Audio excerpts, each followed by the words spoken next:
Dr. Group called me last night and then this morning, and he said, no, I mean, I have it, and nobody else has this. I can't believe it, that the Zeka virus didn't come from Latin America.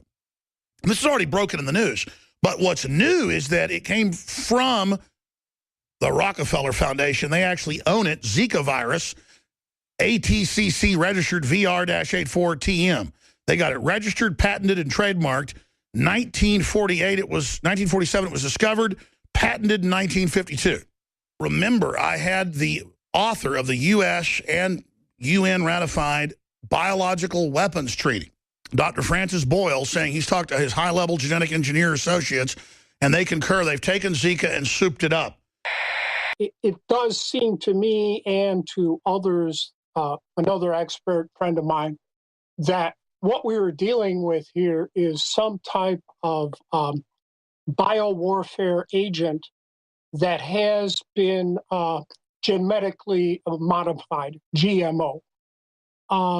So for that reason, you really can't believe anything the WHO, the Pan American Health Organization, the CDC is telling you. It also appears, as you correctly point out, that Gates was involved in this.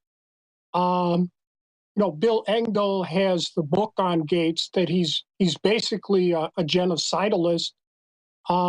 He does have people on his staff with experience having done what I call death science, life scientists who do biowarfare work. It appears that the U.S. Advanced Biowarfare Facility at Galveston was involved. It also appears that the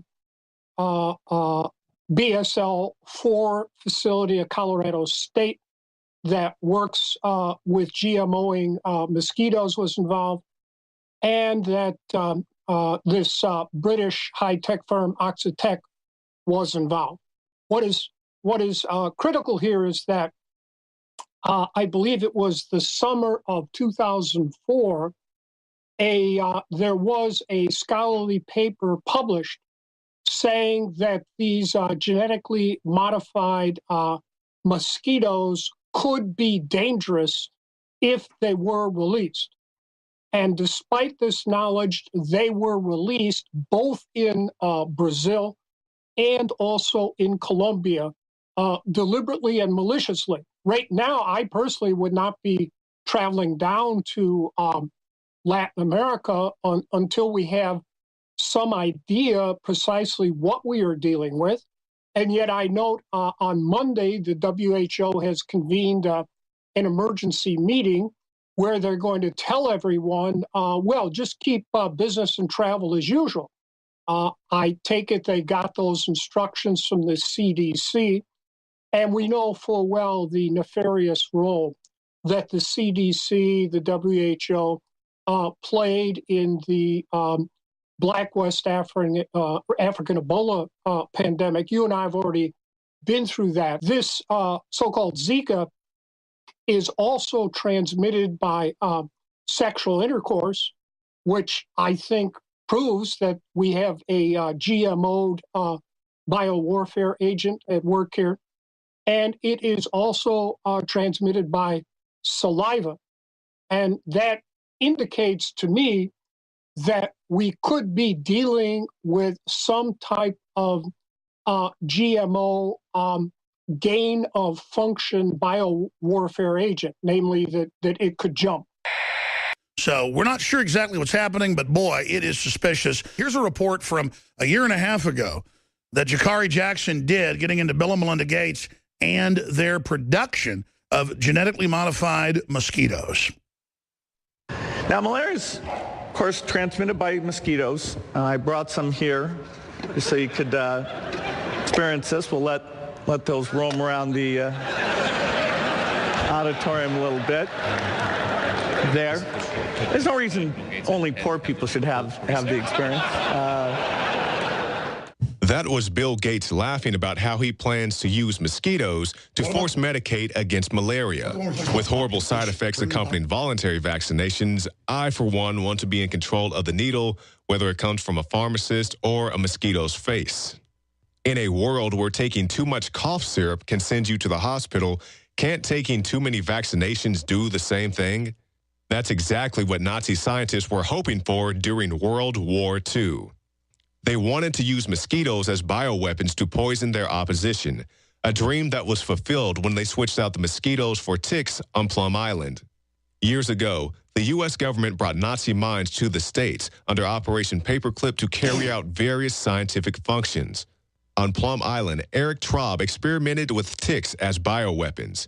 In the 1970s, Lyme, Connecticut had an outbreak of what is now known as Lyme disease. There have been other strange occurrences that many speculate are related to the work done on Plum Island.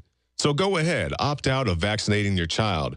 Bill Gates and Eric Traub have the medicine. If I want to go to another clip of Bill Gates where he's talking about equations at a TED Talk and showing what numbers have to be brought down to zero, and he points at humans being brought down to zero, and the crowd laughs. So you've got a thing on the left, CO2, that you want to get to zero. And that's going to be based on the number of people, the services each person's using on average, the energy on average for each service, and the CO2 being put out per unit of energy. So let's look at each one of these and see how we can get this down to zero. Probably one of these numbers is going to have to get pretty near to zero. That's back from high school algebra. But let's take a look. First, we've got population. The world today has 6.8 billion people. That's headed up to about 9 billion. Now, if we do a really great job on new vaccines, health care, reproductive health services, we could lower that by perhaps 10 or 15%. This is an important wish, but it is one I think we can achieve. And now here he is. New weapon to fight Zika, the mosquito. When it comes to killing humans, no other animal even comes close, Bill Gates, whose foundation fights disease globally, has written. So hiding in plain view, and then we have Zeka virus, ATCCR, VR84, owned by the Rockefeller Foundation, blood from experimental Forest sentinel rhesus monkeys, Uganda, 1947. And now it pops up in Latin America. And tell us what it supposedly does, Dr. Group. You've got the floor. We know how bad GMO crops are, but GMO animals, we know about transhumanism. We know about all the experimentation with genetic codes being spliced into animals. Mosquitoes are a vector. It's just like a needle. It's just like a vaccine. So all of the people that out there saying, well, I don't want to be vaccinated anymore. Well, guess what? You're going to have genetically modified mosquitoes running around and flying around everywhere. And he admits that's his plan. In fact, he's the one pioneering vaccines in fruit and vegetables where it grows pharmacologically in the fruit. You don't have a choice. He's all about making you take it. And I guess they're making us take Zika. I think with the Zeka virus, it's, well, number one, Intrexon's stock has gone up, the genetically modified mosquito production company, and oh, isn't that just cute? And now all of a sudden they said today that there's an Indian corporation that has 2 vaccines. So with this world's first Zika virus vaccine made in India, claims scientists, Bill and Melinda Gates funding it. Thank God they love us. Also, you have to look at what's going on in Brazil. Why are all these mosquitoes being released in Brazil? Well, you have the Olympics in Brazil, Summer Olympics in 2016. You're going to have representatives and people, contestants, athletes, fans from every country in the world in one central location. And that's where they're releasing this virus. So it's a perfect vector to spread this disease all over. Now they say it can be... But even better, then everybody's got to have the vaccine when you, quote, get your shots to go to Brazil, and then who knows what will be in the Bill and Melinda Gates developed Zika vaccine. As a matter of fact, just today, they confirmed somebody in Texas got the Zika virus from sexually transmitted, and now they're saying through saliva as well. So the solution to that for everybody listening is just keep your immune system strong. You know, get lots of sleep, don't stress out, take vitamin C, take some zinc, by the way, which is an anthroplex. You know, keep your body cleansed, keep your self-healing mechanisms strong. There's a lot of different herbs out there, oregano oil, iodine, there's silver. They also admit that one flu shot cuts your immune system by 50% for at least a year.